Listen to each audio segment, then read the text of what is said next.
ذرا تصور کریں کہ کسی کے سامنے میز پر دو مختلف فائلیں پڑی ہیں اور دونوں ایک ہی شخص، ایک ہی جگہ اور ایک ہی وقت کے بارے میں ہے، لیکن جب پہلی فائل کھلتی ہے تو لگتا ہے کہ یہ کسی پرتعیش ریزورٹ کی کہانی ہے۔ بالکل۔ اور جب دوسری فائل کھولتے ہیں تو ہاں، دوسری فائل میں وہی جگہ کسی انتہائی خوفناک اور تاریک قید خانے جیسی لگتی ہے۔ تو آج ہم جس موضوع پر بات کر رہے ہیں وہ بالکل اسی طرح کا ایک بہت بڑا معمہ ہے۔ ہمارے پاس پاکستان کے سابق وزیر اعظم عمران خان کی اڈیالہ جیل میں قید کے حوالے سے ذرائع کا ایک پورا پلندہ موجود ہے۔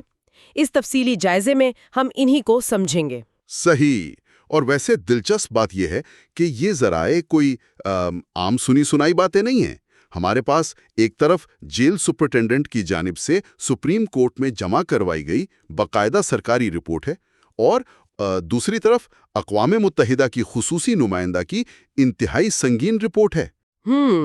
اور اس کے ساتھ ہی قانونی دستاویزات کا انبار ہے، اور ساتھ میں تجزیہ کار اوریا مقبول جان کا ایک تاریخی تناظر بھی۔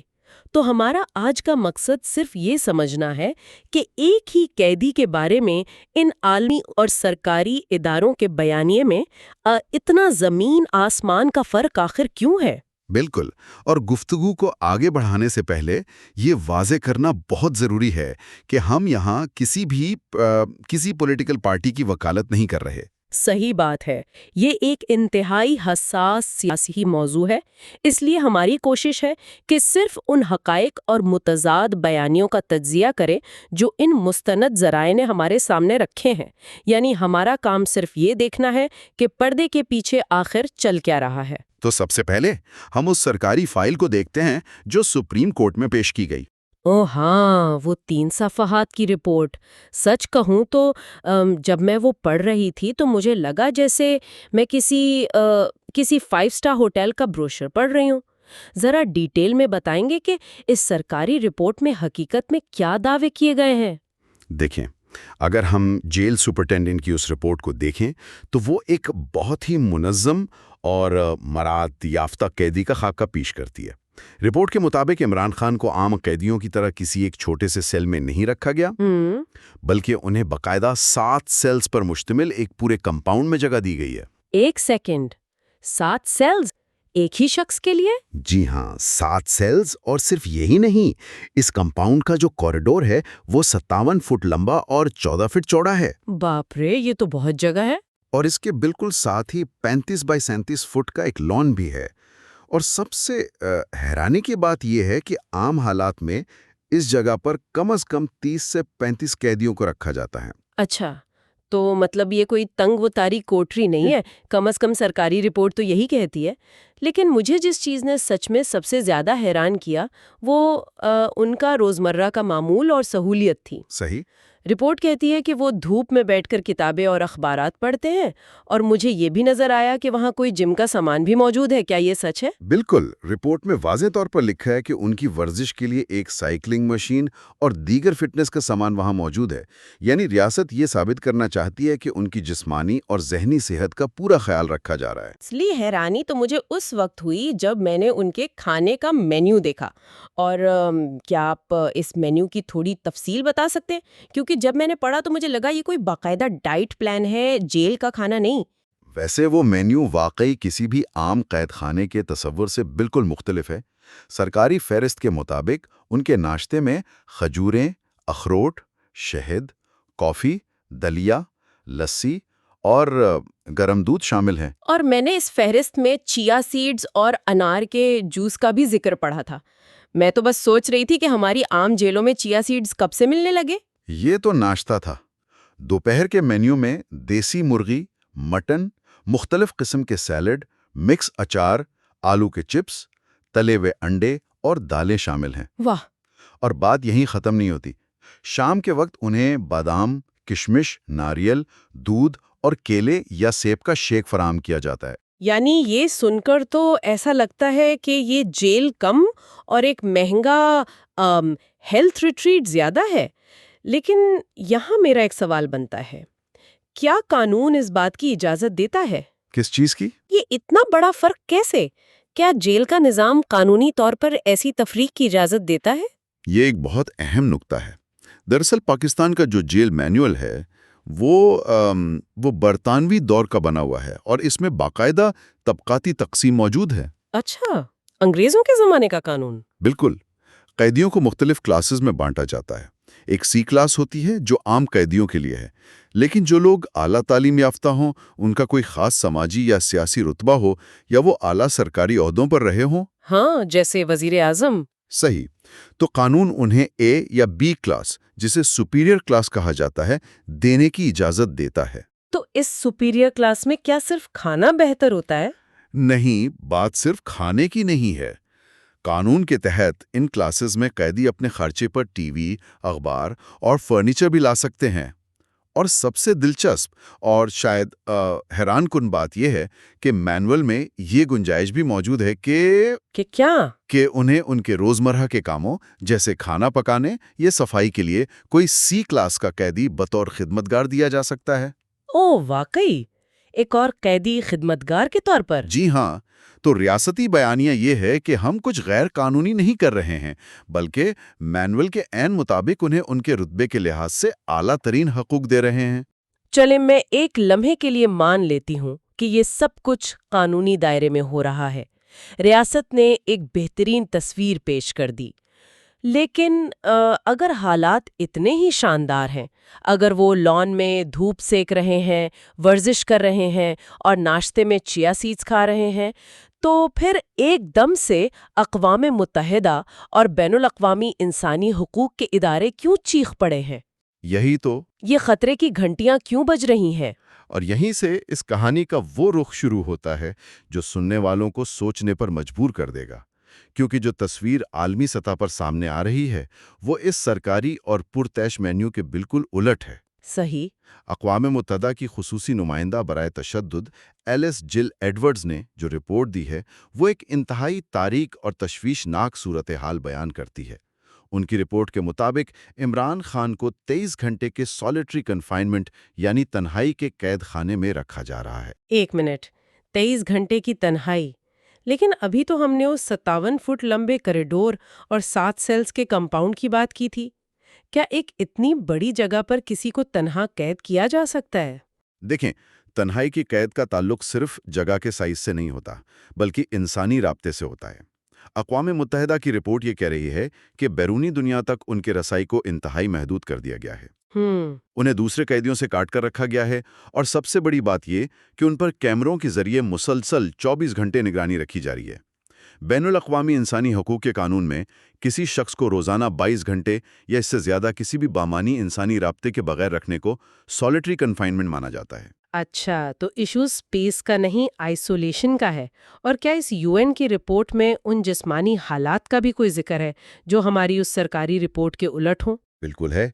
اقوام متحدہ کی رپورٹ دعویٰ کرتی ہے کہ ان کے سیل میں قدرتی روشنی اور تازہ ہوا کا گزر نہیں ہے۔ وینٹیلیشن نہ ہونے کے برابر ہے، جس سے انہیں شدید درجہ حرارت کا سامنا رہتا ہے۔ اوہ! یہاں تک دعویٰ کیا گیا ہے کہ وہاں بدبو اور کیڑے مکوڑوں کی بھرمار ہے۔ یہ تو ایک انتہائی خوفناک منظر نقاشی ہے۔ میں پڑھ رہی تھی کہ اس رپورٹ میں ان کی صحت کے حوالے سے بھی شدید تحفظات ظاہر کیے گئے ہیں۔ یہ کہا گیا ہے کہ ان حالات کی وجہ سے انہیں متلی، الٹیاں اور وزن میں نمایاں کمی جیسی شکایتیں پیدا ہوئی ہیں۔ صحیح بات ہے۔ اور سب سے اہم الزام یہ ہے کہ انہیں ان کی پرانی چوٹوں، جیسے 2013 میں جو ان کی ریڑھ کی ہڈی کو چوٹ لگی تھی اور 2022 کے گولیوں کے زخموں کے لیے مناسب طبی امداد بھی فراہم نہیں کی جا رہی۔ جی ہاں، اور ایلس جل ایڈورڈز نے واضح طور پر متنبع کیا ہے کہ 15 دن سے زیادہ کی طویل تنہائی بین الاقوامی قانون کے تحت نفسیاتی تشدد کے زمرے میں آ سکتی ہے، اور یہ حالات غیر انسانی اور حتی کہ آمیز ہو سکتے ہیں۔ لیکن رکیے، یہاں ایک بہت بڑا تضاد پیدا ہوتا ہے۔ میں اگر صرف ذرائع پر غور کروں تو ایک طرف یہ اقوام متحدہ کی رپورٹ ہے، لیکن دوسری طرف خود پاکستان تحریک انصاف کے ایک وکیل سلمان صفدر کا بیان بھی تو ریکارڈ پر موجود ہے۔ انہوں نے ایک طویل عرصے کے بعد جیل میں ملاقات کی تھی اور باہر آ کر میڈیا سے باقاعدہ کہا تھا کہ خان صاحب بالکل صحت مند اور ٹھیک لگ رہے ہیں، اور تو اور ایک میڈیکل بورڈ کی رپورٹ یہ بھی کہتی ہے کہ ان کی دائیں آنکھ کی بینائی، جس کا بڑا مسئلہ بنا ہوا تھا، وہ علاج کے بعد کافی بہتر ہو گئی ہے۔ صحیح۔ تو مجھے بس یہ سمجھائیں کہ اگر وہاں کیڑے مکوڑے ہیں اور انہیں طبی امداد نہیں مل رہی، تو ان کا اپنا وکیل انہیں صحت مند کیسے قرار دے رہا ہے؟ کیا یہ دونوں ذرائع آپس میں ٹکرا نہیں رہے ہیں؟ یہ ایک انتہائی جائز سوال ہے، اور دراصل یہی اس سارے معاملے کی سب سے بڑی پیچیدگی ہے۔ اس تضاد کی دو بنیادی وجوہات ہو سکتی ہیں۔ پہلی بات تو یہ ہے کہ حالات وقت کے ساتھ ساتھ تبدیل ہوتے رہتے ہیں۔ صحیح۔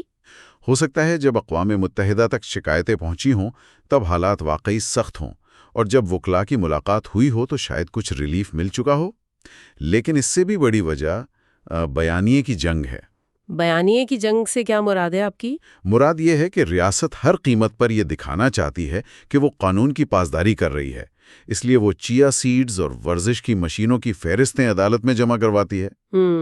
اور دوسری طرف سیاسی جماعت اور ان کے حامی وہ بین الاقوامی اداروں کے سامنے ایسی تصویر پیش کرنا چاہتے ہیں جو انسانی حقوق کی بدترین خلاف ورزی کو ظاہر کرے، تاکہ عالمی دباؤ پیدا کیا جا سکے۔ اور ویسے اس بیانیے کی جنگ میں جو سچائی ہے وہ اکثر کہیں بیچ میں دب کر رہ جاتی ہے۔ مطلب ہم حقیقتاً دو مختلف سیاروں کی بات کر رہے ہیں، شخص ایک ہی ہے۔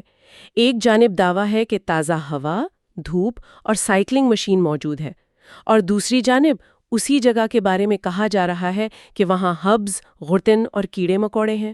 بالکل۔ یہ تو طبعی طور پر ممکن ہی نہیں کہ ایک ہی جگہ پر بیاوقت یہ دونوں حقیقتیں موجود ہوں، یعنی کوئی ایک فریق تو یقیناً سچ کو چھپا رہا ہے یا اسے بڑھا چڑھا کر پیش کر رہا ہے۔ باہر نکل کر اس وسیع تر جال کو دیکھنا پڑے گا جس میں وہ پھنسے ہوئے ہیں۔ یہ سمجھنا بہت ضروری ہے کہ وہ آخر اس حال میں کیوں ہیں، اور اس کے لیے ہمیں ان پر درج مقدمات کے حجم اور نوعیت کا جائزہ لینا ہوگا۔ ہاں، وہ مقدمات، وہ تو واقعی ایک الگ ہی دنیا لگتی ہے۔ میرے پاس موجود اعداد و شمار کے مطابق اپریل 2022 میں اقتدار سے ہٹائے جانے کے بعد سے اب تک ان پر لگ بھگ 188 سے لے کر 200 کے قریب مقدمات درج ہو چکے ہیں۔ میں نے جب یہ ہنسا پڑھا تو مجھے واقعی لگا کہ شاید کوئی ٹائپنگ مسٹیک ہے۔ 188 کیسز، کوئی عام انسان تو شاید اپنی پوری زندگی میں 2 مقدمات نہیں جھیل سکتا۔ وزارت داخلہ کی جو رپورٹ آئی تھی اس کے مطابق صرف پنجاب میں 99 اور اسلام آباد میں 76 مقدمات ہیں۔ یہ کسی بھی طرح کوئی معمولی قانونی کارروائی تو نہیں لگتی۔ ظاہر ہے مقدمات کا یہ حجم بذات خود ایک پالیسی یا حکمت عملی کی طرف اشارہ کرتا ہے۔ آپ ذرا ان کیسز کی نوعیت دیکھیں، ان میں ہر طرح کا الزام شامل ہے۔ صحیح۔ ایک طرف القادر ٹرسٹ کیس ہے جس میں 190 ملین پاؤنڈز کے منقلی کا بہت بڑا مالیاتی الزام ہے۔ دوسری طرف توشخانہ کیس ہے جو ریاستی تحفوں کے حوالے سے ہے۔ پھر وہ سائفر کیس تھا۔ ہاں، سائفر کیس، جس میں قومی سلامتی کا بڑا مسئلہ تھا۔ بالکل، جس میں ریاستی راز افشا کرنے کا سنگین الزام لگایا گیا۔ اور بات صرف یہاں تک نہیں رکی، بلکہ عدت کیس جیسے انتہائی نجی اور ذاتی نوعیت کے الزامات کو بھی مقدمات کی شکل دے دی گئی۔ لیکن ان تمام مقدمات کا آخر نتیجہ کیا نکل رہا ہے؟ کیا یہ عدالتوں میں تھک کر ثابت بھی ہو رہے ہیں؟ کیونکہ میں نے دیکھا ہے کہ بہت سے مقدمات میں یا تو وہ بری ہو گئے ہیں یا ان کی سزائیں معطل ہو چکی ہیں۔ اور یہی تو اس سارے پروسیس کا سب سے دلچسپ میکانزم ہے۔ سائفر کیس اور عدت کیس میں انہیں باقاعدہ برات مل چکی ہے، تو شاخانہ کیس کی ابتدائی سزا بھی معطل کی جا چکی ہے۔ لیکن ہوتا کیا ہے؟ کیا ہوتا ہے؟ جیسے ہی کسی ایک بڑے مقدمے میں ضمانت یا رہائی کا حکم آتا ہے، فوراً ہی ایک نیا مقدمہ سامنے آ جاتا ہے۔ خاص طور پہ مئی 2023 کے پرتشدد واقعات کے بعد تو ایک باقاعدہ لہر آ گئی جس میں انہیں باکثرت نامزد کیا گیا۔ آپ کی بات سن کر مجھے یونانی دیومالا کا وہ کردار ہائیڈرا یاد آ رہا ہے۔ وہ ایک ایسا عفریت تھا جس کا اگر ایک سر کاٹا جاتا تو اس کی جگہ 2 نئے سر نکل آتے تھے۔ یہ تو بالکل وہی صورتحال لگ رہی ہے۔ بالکل صحیح مثال دی۔ عدالت ایک کیس ختم کرتی ہے، پیچھے 2 نئے کیسز کی فائل کھل جاتی ہے۔ یہ کس قسم کا نظام ہے؟ کیا اسے ہم واقعی نظام انصاف کہہ سکتے ہیں جو شواہد پر چل رہا ہو، یا پھر یہ بے پناہ مقدمات اور روزانہ کی پیشیاں بذات خود ایک سزا بن چکی ہیں؟ دیکھیے، جب مقدمات کی تعداد 188 تک پہنچ جائے تو قانونی ماہرین بھی یہی مانتے ہیں کہ مقصد سزا دلوانا نہیں ہے، بلکہ اس پورے عمل کو ہی سزا بنا دینا ہے۔ اسے انگریزی میں "the process is the punishment" کہا جاتا ہے۔ اس کا مقصد ملزم کو مسلسل عدالتی کارروائیوں، ذہنی دباؤ اور قانونی الجھنوں میں اس طرح الجھا دینا ہوتا ہے کہ وہ سیاسی یا سماجی طور پر کوئی کردار ادا کرنے کے قابل ہی نہ رہے۔ اور ظاہر ہے جب کوئی شخص 30 گھنٹے ایک کمرے میں بند ہو اور اسے وہاں بتایا جائے کہ آج تم پر 3 نئے مقدمات بن گئے ہیں، تو اس کا نفسیاتی بوجھ کتنا ہولناک ہوتا ہوگا۔ لیکن میں یہاں ایک قدم پیچھے ہٹ کر پوچھنا چاہوں گی، کیا پاکستان کی تاریخ میں یہ کوئی انوکھی چیز ہے؟ آپ کا اشارہ؟ میرا مطلب ہے، کیا ہم پہلی بار کسی سابق وزیر اعظم کو یوں درجنوں مقدمات اور ایسی جیل کی کوٹری میں دیکھ رہے ہیں؟ جواب ہمیں تجزیہ کار اوریہ مقبول جان کے اس تفصیلی جائزے میں ملتا ہے جو انہوں نے اپنے ویڈیو بلاگ میں پیش کیا۔ اوریہ نے عمران خان کے جیل میں گزرے 1000 دنوں کو پاکستان کی تاریخ کے آئینے میں پرکھا ہے۔ ان کا کہنا ہے کہ سیاست دانوں کو جیل میں ڈالنا کوئی نئی بات نہیں ہے، تاریخ اس سے بھری پڑی ہے، لیکن موجودہ حالات کی نوعیت کچھ مختلف ہے۔ کس طرح مختلف ہے؟ ماضی میں بھی تو بڑے بڑے لیڈر جیل گئے ہیں، ان پر کیسز بنے ہیں۔ بالکل گئے ہیں۔ اوریہ مقبول جان مثال دیتے ہیں ذوالفقار علی بھٹو کی۔ ان پر قتل کا مقدمہ چلا، لیکن انہیں عدالت میں باقاعدہ سفاری سوٹ پہن کر لایا جاتا تھا، انہیں ہتھکڑیاں نہیں لگائی جاتی تھی، اور ان کے مقدمے کی سماعت ایک کھلی اور عام عدالت میں ہوتی تھی جہاں عوام اور صحافی موجود ہوتے تھے۔ صحیح۔ اسی طرح شیخ مجیب الرحمان کی قید کا دور ہو، محترمہ فاطمہ جناح کے خلاف ریاستی پروپیگنڈا ہو، یا ولی خان کا ٹرائل، یہ سب ریاست کی طاقت کے استعمال کی مثالیں ضرور ہیں۔ تو پھر آج کے یہ حالات ان سب سے الگ کیسے ہیں؟ فرق اس تنہائی اور کٹاؤ میں ہے۔ اوریہ کی تجزیے کے مطابق جس سطح کی سالیٹری کنفائنمنٹ یا آئسولیشن آج استعمال کی جا رہی ہے، جہاں بعض اوقات بہنوں، وکلا اور پارٹی رہنماؤں تک کی رسائی کو مشکل ترین بنا دیا جاتا ہے، وہ ماضی کے لیڈروں کے مقابلے میں بہت الگ ہے۔ آج کوشش جسمانی قید سے زیادہ ان کے بیانیے اور ان کی آواز کو بیرونی دنیا سے مکمل طور پر کاٹ دینے کی لگتی ہے۔ بہت چشم کشا تھا۔ انہوں نے کہا تھا کہ اس طویل اور سخت قید نے، جس میں انہیں ہر چیز سے کاٹ دیا گیا، دراصل ان کے سیاسی حریفوں کے ایک بہت بڑے بیانیے کو پش پش کر دیا ہے۔ آپ اس تاثر کی بات کر رہی ہیں کہ وہ ایک لاڈلے سیاستدان ہیں؟ بالکل۔ ایک عرصے تک ان کے مخالفین یہ کہتے تھے کہ عمران خان تو سونے کا چمچ لے کر پیدا ہوئے ہیں، کہ وہ تو ناز و نیام میں پلے ہیں، انہیں کیا پتا عام آدمی کے مسائل کیا ہیں۔ لوگ کہتے تھے وہ تو ایک دن بھی جیل کی گرمی یا سختی برداشت نہیں کر سکتے، فوراً معافی مانگ کر باہر آ جائیں گے۔ لیکن یہ جو 1000 دن گزر گئے ہیں، چاہے وہ سرکاری رپورٹ والے ان چیا سیڈز کے ساتھ گزرے ہوں یا اقوام متحدہ کی رپورٹ والے کیڑے مکوڑوں کے ساتھ، ایک بات تو طے ہے کہ اس قید نے اس لاڈلے اور کمزور والے تاثر کو مکمل طور پر دھو ڈالا ہے۔ یہ ایک انتہائی اہم سیاسی نتیجہ ہے، اور یہیں تاریخ کا وہ سبق دہرایا جا رہا ہے جو اکثر طاقتور حلقے بھول جاتے ہیں۔ وہ سبق کیا ہے؟ جب ریاستیں سیاسی رہنماؤں کو تنہا کر کے انہیں عوام سے کاٹنا چاہتی ہیں، ان پر مقدمات کی بھرمار کرتی ہیں، تو بسا اوقات اس کا رد عمل بالکل الٹ ہوتا ہے۔ اوریہ مقبول جان کے بقول اس دباؤ نے عمران خان کو سیاسی منظرنامے سے ہٹانے کے بجائے ان کے نظریے کو عوام کے نفسیات میں مزید گہرا کر دیا ہے۔ تو کیا ہم یہ کہہ سکتے ہیں کہ نظام نے خود غیر ارادی طور پر انہیں ایک مارٹیر فگر یا ایک نظریاتی علامت بنا دیا ہے؟ کیونکہ جب آپ کسی کو اس حد تک دباتے ہیں کہ اس پر 188 کیسز بن جائیں، تو عوام کی نظر میں وہ مظلوم بن جاتا ہے۔ اس کا نعرہ پھر صرف اس کا ذاتی نعرہ نہیں رہتا، بلکہ وہ نظام سے تنگ آئے ہوئے ہر عام شہری کی مایوسی اور غصے کا استعارہ بن جاتا ہے۔ 100% درست۔ تاریخ بتاتی ہے کہ طاقت کا بے دریغ استعمال وقتی طور پر کسی کو ٹی وی سکرینز یا جلسوں سے تو غائب کر سکتا ہے، لیکن وہ اس نظریے کو قید نہیں کر سکتا جو عوام کے ذہنوں میں بیٹھ چکا ہو۔ جب ریاست اور شہری کے درمیان اعتماد کا رشتہ ٹوٹتا ہے اور ریاستی ادارے بس طاقت کا مظاہرہ کرتے ہیں تو پھر جیل کی سلاخیں لیڈر کو کمزور نہیں کرتی، بلکہ وہ اسے ایک ایسی علامت بنا دیتی ہیں جس سے لڑنا ریاست کے لیے مزید مشکل ہو جاتا ہے۔ یہ کتنی عجیب بات ہے نا کہ ایک نظام کسی کو مٹانے کے لیے اپنی ساری طاقت لگاتا ہے اور وہی طاقت اس شخص کو پہلے سے بھی بڑا بنا دیتی ہے۔ تو بس اگر ہم آج کی اس پوری گفتگو اس تفصیلی جائزے کو سمیٹنے کی کوشش کریں تو ہم نے کیا دیکھا؟ ہم نے دراصل دو متوازی اور متضاد حقیقتوں کا سفر کیا۔ جی، ایک طرف وہ سرکاری تصویر تھی جس میں 57 فٹ لمبا کوریڈور ہے، ورزش کی مشینیں ہیں، دیسی مرغی ہے اور چیا سیڈز پر مشتمل ایک ایسا مینیو ہے جو قانون کی کتابوں کے عین مطابق ہے۔ یہ ریاست کا بیانیہ ہے کہ سب کچھ قواعد کے تحت ہو رہا ہے۔ اور دوسری جانب بین الاقوامی اداروں اور اقوام متحدہ کی وہ انتہائی سنگین تصویر جس میں 23 گھنٹے کی تنہائی ہے، حبس ہے اور کیڑے مکوڑے ہیں۔ پھر ہم نے اس قانونی جال کو بھی سمجھا کہ کیسے 188 مقدمات ہائیڈرا کے سروں کی طرح روزانہ جنم لیتے ہیں تاکہ عمل کو ہی سزا بنا دیا جائے۔ بالکل۔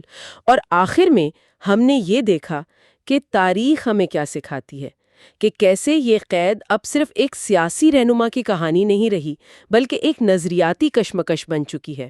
سننے والوں کے لیے اس ساری گفتگو میں جو سب سے اہم سبق ہے وہ یہ ہے کہ معلومات کے اس جدید دور میں ہم حقائق کو کس طرح دیکھتے ہیں۔ آج کے دور میں خبروں کی سطح پر جو دکھایا جاتا ہے وہ شاذ و نادر ہی پوری سچائی ہوتا ہے۔ ہمیں یہ سیکھنے کی ضرورت ہے کہ ہم خبر سے آگے بڑھ کر سوچیں، یہ جانچیں کہ قانونی نظام کن مقاصد کے لیے استعمال ہو رہا ہے اور مختلف ادارے کس طرح اپنا اپنا بیانیہ تشکیل دیتے ہیں۔ صحیح بات ہے، ہمیں چیزوں کو ان کے اصل تناظر میں دیکھنا ہوگا۔ لیکن اس سارے معاملے میں ایک بات پر سوچنے پر مجبور ہوں جو شاید اس وقت لوگ بھی سوچ رہے ہوں گے۔ ہم نے تمام رپورٹس دیکھ لیں، تاریخ دیکھ لی، قوانین پر بات کر لی، لیکن یہ سب ہمیں ایک بہت ہی بنیادی اور شاید پریشان کن سوال پر لا کر کھڑا کر دیتا ہے۔ وہ کیا؟ سوال یہ ہے کہ اگر آج کے اس جدید دور میں ایک ریاست کا سرکاری ادارہ اور دنیا کا سب سے بڑا انسانی حقوق کا ادارہ یعنی اقوام متحدہ، اگر یہ دونوں آپس میں مل کر صرف ایک چھوٹے سے جیل کے سیل کی طباعی حالت پر متفق نہیں ہو سکتے کہ وہاں روشنی آتی ہے یا نہیں، وہاں تازہ ہوا ہے یا حبس ہے، تو عام لوگ ملکی معیشت، قومی سلامتی اور سیاست کے اتنے بڑے بڑے اور پیچیدہ مسائل پر کس کے بیانیے پر اعتماد کریں؟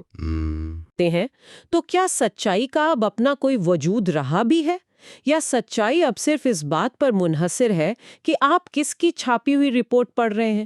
یہ واقعی ایک ایسا چھپتا ہوا سوال ہے جو صرف اس ایک قیدی کا نہیں بلکہ ہمارے پورے معلوماتی نظام کا المیہ ہے۔ اور اسی فکری سوال کے ساتھ ہم آج کے اس جائزے کو یہاں ختم کرتے ہیں۔ اگلی بار جب کوئی رپورٹ سامنے آئے تو یہ ضرور سوچئے گا کہ کیا دکھایا جا رہا ہے اور کیا چھپایا جا رہا ہے۔ غور و فکر جاری رکھیں۔